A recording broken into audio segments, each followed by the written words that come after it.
Lockdown के दौरान देश भर से अलग अलग कहानियां सामने आई थीं। उस दौरान जब लोग आर्थिक तंगियों से परेशान थे तो ऐसे समय में मौके का फायदा उठाया था कुछ चीनी ऐप्स ने।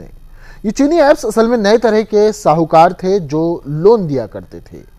इन ऐप्स का शिकार भारी भरकम मात्रा में युवा हुए। लाखों की संख्या में लोगों ने बड़ी कम मात्रा में अपना खर्चा चलाने के लिए किसी ने 4,000, किसी ने 5,000 तो किसी ने 10,000 तक का लोन लिया। ये ऐसे लोन थे कि शुरू में जब उन्होंने लिया तो उन्हें लगता था कि हम बड़े आसानी से ये लोन चुका देंगे, मगर 10 दिन गुजरने के बाद सूद यानी कि ब्याज बढ़ता गया और फिर ब्याज के दबाव में आकर ऐसे लोग अब परेशान हैं। दरअसल वह लोन जो किसी समय 10,000 या 4,000 या 5,000 का था, अब वह 50,000 और किसी का लाखों तक पहुंच चुका है। ऐसे में इन डिजिटल साहूकारों को, या यूं कहूं कि चीनी कंपनियां हो या चीनी ऐप्स हो या भारतीय ऐप्स हो जो लोन बांटते हैं, इनके जो तगादा करने वाले हैं यानी कि वसूली करने वाले हैं, उन्होंने अब परेशान कर रखा है उन लोगों को जिन्होंने लोन लिया है। लोग मानसिक रूप से परेशान हैं। दरअसल वो उन्हें फ़ोन करते हैं, वो उनके घर बार को फ़ोन करते हैं, उनके रिश्तेदारों को फ़ोन करते हैं, उनके दोस्तों को फ़ोन करते हैं। दरअसल कहानी उनके डेटा चुराने तक की है कि वो ऐप्स जिन्होंने डाउनलोड किया, उन्होंने लोन लेते समय अपना सारे डेटा में उन्हें घुसने की परमिशन दी। उन्होंने परमिशन दी कि वो उनका डेटा देख सकें, जिसका फ़ायदा उठाते हुए इन लोन कंपनियों ने उनका कॉल लॉग, उनका कॉन्टैक्ट्स नंबर और उनके जो रिश्तेदारों के नंबर हैं वह सब चुरा लिए। मैं चुरा लिए शब्द इसलिए उपयोग कर रहा हूं क्योंकि उन्होंने ऐप डाउनलोड किया था और परमिशन चंद चीज़ों की दी थी। धोखे से वो सारी चीज़ें कंपनियों ने उनसे ले लीं। इस तरह की जो ऋण और कर्जा बांटने वाली जो ऐप्स हैं, उनके झांसे में आए जो लोग हैं वो सामने आने लगे। ऐसी एक कहानी नरेंद्र नाथ मिश्रा ने शेयर की। मैं उनके ट्वीट्स आपको पढ़ के सुना रहा हूं जो नरेंद्र नाथ मिश्रा ने पोस्ट किए हैं, जो एक कहानी उन्होंने बताई है।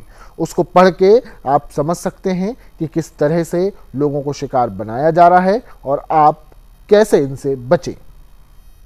पत्रकार नरेंद्र नाथ मिश्रा लिखते हैं, लोअर मिडिल क्लास और कम आय वाले लोगों को ज़रूरत के समय लोन देकर और बाद में कई गुना अधिक वसूली करने वाले ऐप्स थर्ड डिग्री टॉर्चर दे रहे हैं।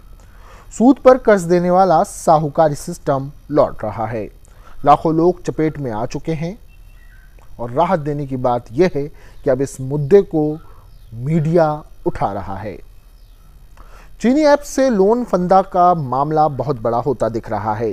कई लोग मैसेज कर रहे हैं कि 4 से 5,000 के छोटे लोन को बहुत बड़ा बनाकर उन्हें बुरी तरह टॉर्चर किया जा रहा है। ऐसे मामलों में अगर चुप रहे तो नुकसान होगा। खुद भी बचें, दूसरों को भी बचाएं। नरेंद्र नाथ मिश्रा एक और ट्वीट इसके आगे लिखते हैं। वे कहते हैं, कुछ देर बिहार से एक परिचित का फोन आया। पिछले कुछ महीनों से वे और उनका परिवार बहुत ही कठिनाई के दौर से गुजरा है। अभी बाजार में आए चीनी ऐप के शिकार थे। बता रहे थे कि उनकी तरह आसपास के कई परिवार इसकी चपेट में आ चुके हैं। लॉकडाउन के दौरान उनके एक युवा फैमिली मेंबर ने सैलरी नहीं मिलने पर एक चाइनीज ऐप से 6,000 रुपए का लोन लिया। उम्मीद थी कि कुछ दिन में सैलरी आएगी तो लोन चुका देंगे। सैलरी नहीं आई और 10 दिन में 6,000 13,000 हो गया। अब रिकवरी एजेंट उन्हें पैसे लेने के दबाव बनाने लगा है। जब बहुत दबाव बनाया तो उन्हें मजबूरी में 2 अन्य चाइनीज ऐप से 15,000 रुपया लोन लेना पड़ा। पहले का लोन चुका दिया, लेकिन अगले 10 दिन में इस ऐप पर 30,000 से अधिक की देनदारी हो गई। अब रिकवरी की डबल धमकी आने लगी। इस तरह अगले 6 महीने में 6,000 से शुरू हुआ लोन 6 लाख में बदल गया। आर्थिक और मानसिक दबाव से 22 साल का यह युवक टूट गया। परिवार को अपनी गलती के बारे में बता नहीं सकता था। उधर ऐप के रिकवरी एजेंट दबाव के रूप में उसे बदनाम करने की धमकी देने लगे। एजेंट के पास उसके सारे दोस्तों, परिवार वालों के नंबर थे।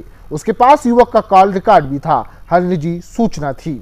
ऐप के एजेंट ने अगले कुछ दिनों में उसके परिचितों को व्हाट्सएप ग्रुप बना दिया और उसमें एक फोटो देकर वह चोर है कहकर बदनाम करने लगा। उनके सारे दोस्तों को बताने लगा कि वह किस तरह पैसा लेकर फरार है और वह उन्हें गालियां देता था। समाज में हो रही बदनामी को देखकर परिवार वालों ने जमीन बेचकर और अपने किसी परिचित से लेकर इस कर्ज का जाल को चुकाया। युवक अभी भी सदमे में है, सुसाइड की कोशिश कर चुका है। परिवार वालों को दोहरा झटका लगा है। एक हंसता खेलता बेटा टूट चुका है, वहीं परिवार को करारा आर्थिक झटका लगा है। बातों में यह भी पता चला कि उनकी तरह बिहार में हजारों परिवार इस ऐप के दलदल में फंस चुके हैं। अगर किसी ने इस ऐप से लोन लिया तो इसका फंसना तय ही है। इसी मामले में एक ऐप से शुरू हुआ लोन 2 दर्जन ऐप तक पहुंच गया। कुछ ऐप फर्जी रिकॉर्ड भी बना दे रहे हैं। सभी का आपस में तार जुड़ा है। अनुरोध है कि ऐप के मारक घोटाले के खिलाफ कड़ा अभियान होना चाहिए।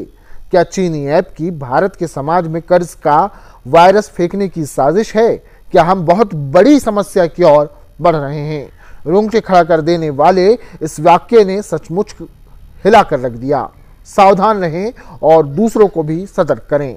नरेंद्र नाथ मिश्रा ने इसके बाद और भी ट्वीट किए। उन्होंने बताया कि किस तरह से ये जो ऐप्स हैं इनके लोग शिकार हैं। उनके इस ट्वीट के बाद बहुत लोगों ने उनसे कांटेक्ट किया। मैं कोशिश करूंगा उनसे बात करने की, ताकि इस समस्या पर जो उन्हें डिटेल मिली है उस पर हम उनसे बात करें, जो डाटा उनके पास है हम उनसे बात कर सकें। दोस्तों, यह जानकारी आपको कैसी लगी हमें कमेंट बॉक्स में बताएं। अगर वीडियो पसंद आए तो लाइक करें, शेयर करें और आप हमारे चैनल को सब्सक्राइब करना ना भूलें।